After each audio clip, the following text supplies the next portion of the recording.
বিশ্বের সবচেয়ে দামি ফ্র্যাঞ্চাইজি ক্রিকেট লিগ আইপিএল।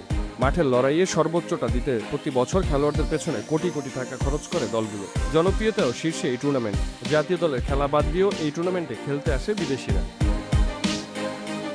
খেলা দিয়ে দর্শকদের বুথ করে রাখার পাশাপাশি মনোরঞ্জন করাতেও কমতি নেই আইপিএল কর্তৃপক্ষের। দর্শকদের মনোরঞ্জনের অন্যতম আকর্ষণ হলো চিয়ার লিডাররা। তাদের নাচ গানে জমে ওঠে ম্যাচের বিরতির সময়গুলো।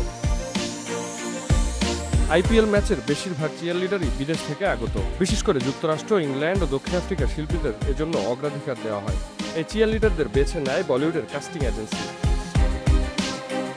কিন্তু আপনি জানেন কি এই চিয়ার লিডাররা কত টাকা উপার্জন করেন? কোন ফ্র্যাঞ্চাইজি সবচেয়ে বেশি পারিশ্রমিক দেয় তাদের?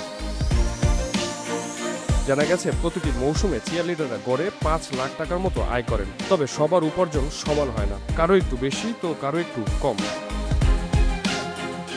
ম্যাচ প্রতি চিয়ার লিডাররা প্রায় 14 থেকে 25 হাজার টাকা পর্যন্ত উপার্জন করেন। ফ্র্যাঞ্চাইজি ভেদে পারিশ্রমিকের তারতম্য হয়। সবচেয়ে বেশি টাকা দেয় শাহরুখ খানের কেকেআর। গত বছরের পরিসংখ্যান বলছে CSK, Sunrisers Hyderabad, Delhi Capitals ও পাঞ্জাব কিংস প্রতিটি ম্যাচে চিয়ার লিডারদের 12,000 টাকা করে পারিশ্রমিক দিয়েছে। মুম্বাই ইন্ডিয়ান্স এবং আরসিবি 20,000 টাকা করে দেয়। রাজস্থান রয়্যালস দেয় 15,000 টাকা। আর সবচেয়ে বেশি 25,000 টাকা পায় কেকেআরের চিয়ার লিডাররা। এছাড়াও তাদের দল ম্যাচ জিতলে একটি বোনাসও দেওয়া হয়। তাদের 5 তারকা হোটেলে থাকা খাওয়ার সুব্যবস্থাও করা হয় ফ্র্যাঞ্চাইজিদের পক্ষ থেকে।